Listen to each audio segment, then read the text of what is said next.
pero que se oiga bien y que se oiga fuerte. Las y los mexicanos allá sostienen la economía de los Estados Unidos, en el campo, en los servicios, en todos lados. Are you worried, like some of your other farmers, that if there were a mass roundup of undocumented migrants, that you might lose workers? You may not have enough workers. Well, the question I asked, how are they going to do that? Within 2 days, we will not have food. There will not be food anywhere. 2 days? Yes.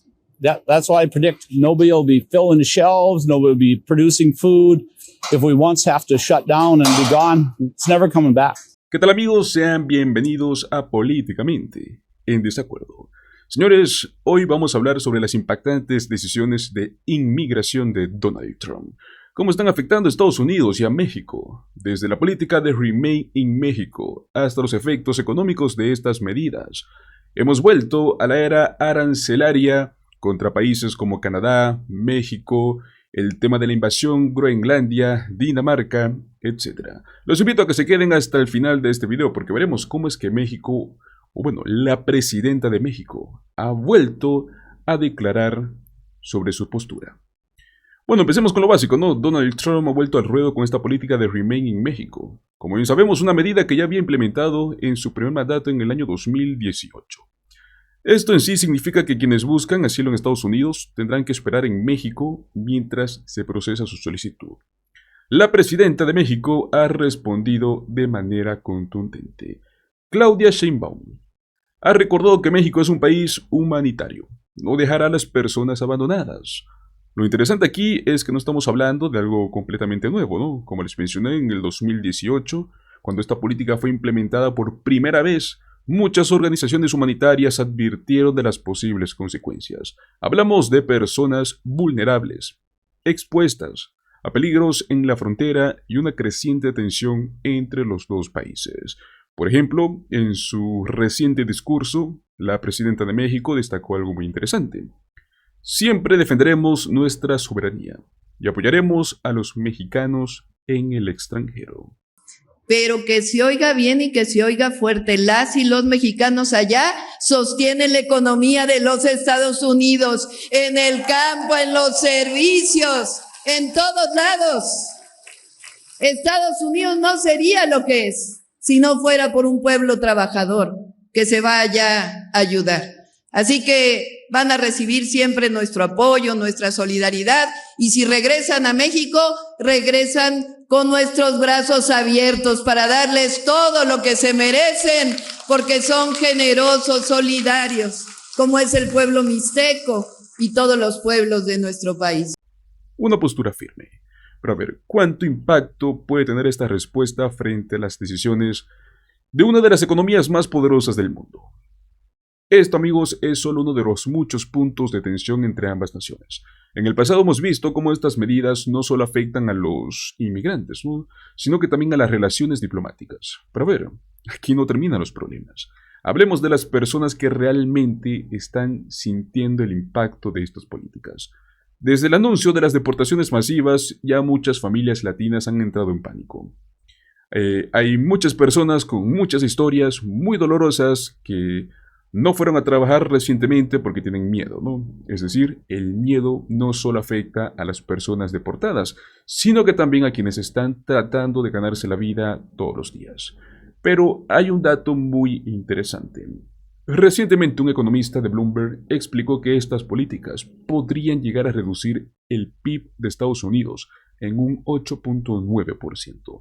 Hablamos del doble de lo que ocurrió durante la crisis financiera del 2008. Let's move to your second chart about what a Trump plan would actually do to the economy if implemented the way he's pitching it. Yeah, so why are these economists so opposed to Trump's plan? Because the economic effects would be pretty terrible. This is a study done by Bloomberg Economics, and they found that Harris's plan did not have much change in either the GDP or inflation, which in a sense is a good thing at this point. But look at what Trump's plan would do. Trump's plan would cut the GDP by 8.9%. And let me put that in perspective for you. This is roughly twice the amount that the GDP went down during the financial crisis. Wow. So we would be looking at something between a recession and a depression. And interestingly, I'm sure people know because we've talked about this many times, the tariffs would cause certainly a part of this.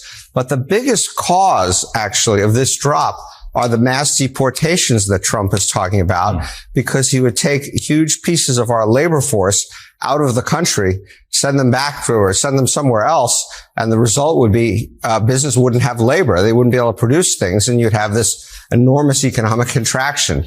So this is something we've never seen before, in terms of scoring a set of policy proposals from a presidential candidate.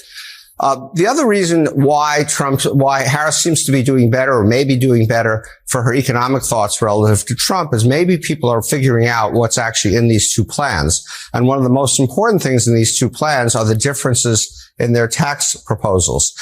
Harris's tax proposal would raise incomes for people at the bottom 20%, for people in the 20 to 40% percentile by fairly significant amounts.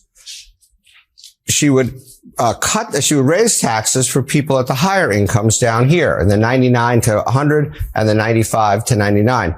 Trump does the opposite. He raises after-tax incomes for people at the highest incomes up here. And believe it or not, if you're at the bottom, Trump's tax plan would actually increase your taxes slightly. So maybe people are figuring out these kinds of differences and changing their view of her economic plan versus Trump's economic plan. Ahora bien, ¿cómo llegamos a estas cifras?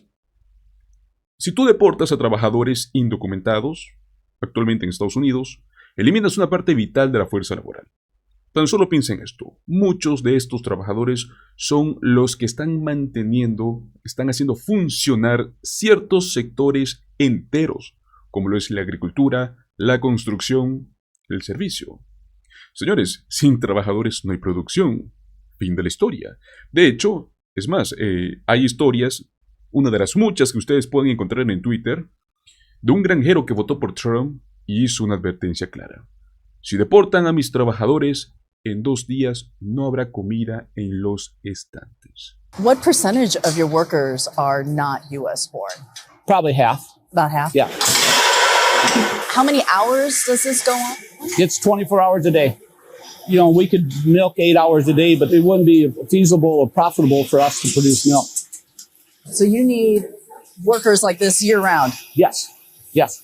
Governor Kristi Noem of South Dakota, her farm is just a few miles away. This farmer who voted for her, who voted for Trump, who still supports them, doesn't believe that they would round up immigrants and ask them for their immigration status, because it's an open secret that farms in this state are held up by undocumented workers. Are you worried, like some of your other farmers, that if there were a mass roundup of undocumented migrants, that you might lose workers? You may not have enough workers. Well, the question I asked, how are they going to do that? Within 2 days, we will not have food. There will not be food anywhere. 2 days? Yes. That's why I predict nobody will be filling the shelves. Nobody will be producing food. If we once have to shut down and be gone, it's never coming back. Does Governor Noem understand that? I would think so. You have a lot of faith that they're not going to do what they're saying. That's pretty much what I'm saying. So we have to trust in our officials. Amigos, esto nos lleva a una contradicción evidente. ¿Por qué apoyar una política que podría llegar a destruir tu propia fuente de ingresos? Esto me lleva a algo que te puede sorprender. Muchas personas que votaron por Trump ahora están enfrentando el impacto directo de sus políticas. Como les mencioné, no es el único agricultor, granjero, que está saliendo a decir que pues, si pierde a sus trabajadores, su granja simplemente dejaría de funcionar. Son cientos. Estamos hablando de que Trump está jugando la ruleta rusa con la economía de una comunidad entera. Pequeños empresarios, granjeros, dueños de restaurantes que dependen de trabajadores inmigrantes y que también apoyaron estas políticas. Ahora bien, aquí viene otro tema que también genera mucha controversia. Donald Trump quiere renombrar el Golfo de México como el Golfo de América.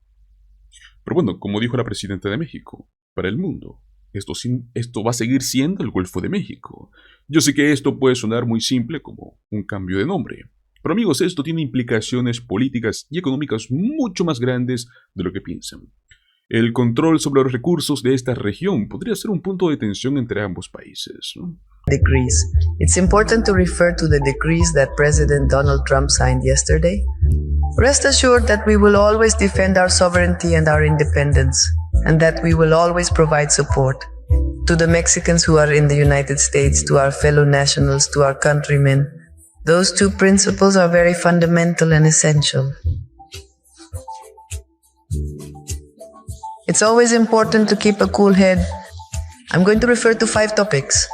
The emergency zone decree at the southern border is practically the same as the decree he signed during his first term. There was already a framework for action, a cooperation between the government of the United States and Mexico, back then under President Trump and President Andrés Manuel López Obrador. It's not something new.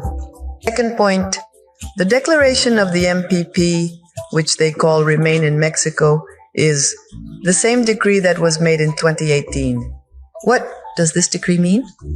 That for people who are seeking asylum in the United States, the U.S. does not allow them to stay on its territory while they are asking for asylum. We have our own immigration policy. We are a humanitarian government. We are not going to leave people out in the open, and the repatriation to their countries is sought in case they are foreign. The third point, the topic of the Gulf of Mexico. They say they are going to call it the Gulf of America on their continental shelf. I mean, what corresponds to the continental shelf of the United States, they call it the Gulf of America. So it's about their continental shelf. For us and for the whole world, it is still called the Gulf of Mexico. ¿Qué piensan ustedes sobre esto? ¿Qué piensan sobre esta propuesta? ¿Ustedes creen que realmente esto aporta algo positivo? ¿O es algo que simplemente va a complicar las relaciones internacionales?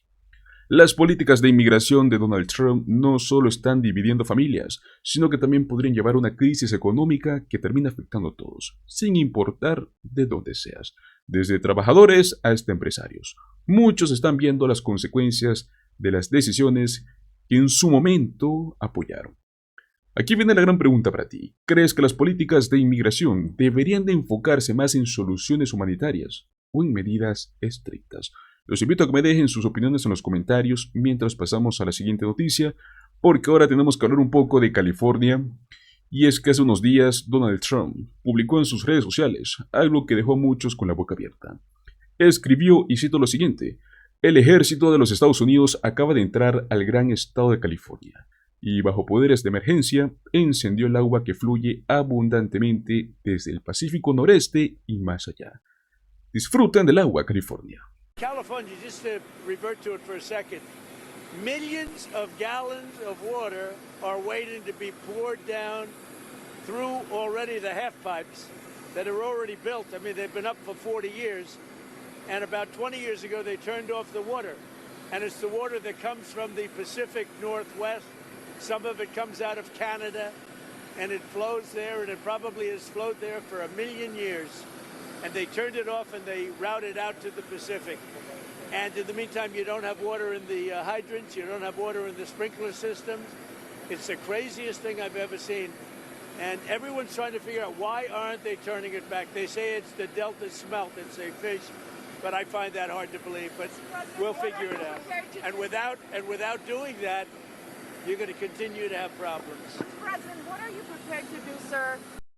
Literalmente esto fue lo que dijo, amigos. Pero a ver, ¿cuándo fue la última vez que escuchaste que el ejército de tu país se encargaba de abrir grifos de agua? Yo sé que suena un poco raro, ¿no? Pero a ver, no solo suena raro, es completamente falso. El estado de California respondió rápidamente. ¿Qué fue lo que dijeron? Pues que lo único que pasó fue que unas bombas de agua federales que estaban en mantenimiento simplemente volvieron a funcionar. Nada de militares, nada de emergencia, nada de poderes especiales. Todo muy normal. Entonces, ¿por qué Donald Trump dijo algo tan exagerado, no? ¿Qué es lo que busca con estas afirmaciones? Para poder entender esto, tenemos que retroceder un poco en el tiempo. En el año 2017, cuando Donald Trump asumió la presidencia, en su primer día en el cargo, él salió a decir que la multitud que asistió a su inauguración era la más grande de la historia de los Estados Unidos. Pero lógicamente las fotos demostraban todo lo contrario, ¿no? Es más, la inauguración de Obama había tenido muchísimas más gente. Entonces, ¿por qué mentir sobre algo tan fácil de verificar? La respuesta está en algo llamado mentira estratégica. Estas mentiras no buscan engañar completamente a las personas. El objetivo es otro, es confundir, es dividir y, sobre todo, hacer que la gente dude de todo. Si todo parece una exageración, es más fácil identificar lo que realmente importa. Es literalmente como si Donald Trump dijera: voy a mentir sobre cosas pequeñas y absurdas, para que cuando haga algo realmente grande, nadie sepa cómo reaccionar. Básicamente, es un test continuo. ¿Cuánto puede mentir sin que pase nada? ¿Cuánto puede presionar los límites? Y lo más importante, ¿cómo reacciona la prensa, el gobierno, el público ante esto? Entonces, aquí estamos otra vez, con una mentira sobre una militarización de California y la apertura de agua. Pero hay algo mucho más preocupante detrás de todo esto, y esto nos lleva al siguiente tema. Lo que más preocupa en esta situación no es solo que sea una mentira, sino que puede significar en el futuro. O sea, estamos hablando de que Donald Trump podría estar preparando el terreno para poder justificar acciones mucho más graves. Por ejemplo, imagínate que de repente anuncia que va a enviar tropas militares a una ciudad como Chicago para controlar el crimen, ¿no? Algo que bien sabemos que el estar fronterizo, Tom Homan, salió a decir hace unos días antes de la inauguración, ¿no? ¿Qué pasa si nadie se lo toma en serio porque estamos acostumbrados a sus exageraciones? No solo eso, sino que también han señalado que personas como Pete Hegseth, este aliado y recién nombrado por Donald Trump, está promoviendo la formación de grupos dentro del ejército, algo que podría obedecer órdenes ilegales. ¿No solo se imaginan el peligro de tener un ejército dispuesto a seguir ciertas directrices inconstitucionales? Amigos, esto podría ser un desastre. Pero bueno, yo no quiero sonar muy alarmista, sin fundamentos también. O sea, esto no es algo que está pasando ahora, ¿no? Pero son solo señales que debemos de tener en cuenta. Como dice el dicho, cuando el río suena, ya sabes que sigue. Entonces, ¿qué hacemos frente a esto? Tenemos a líderes como Gavin Newsom. Actualmente, pues, de algún modo están intentando actuar rápido.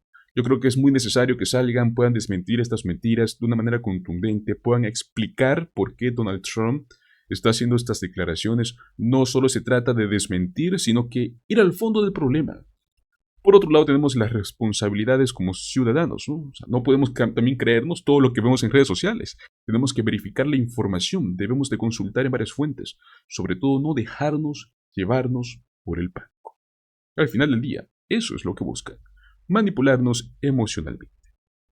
Señores, las mentiras estratégicas no son casualidad, son parte de un patrón que busca confundir y dividir como sociedad. ¿Cómo reaccionamos? ¿Vamos a ignorarlo? ¿Vamos a tomar acciones para estar mejor informados, preparados? Quiero saber qué es lo que piensan en los comentarios, mientras pasamos a la última noticia del día de hoy, y es que esto viene directamente, señores, desde la Casa Blanca.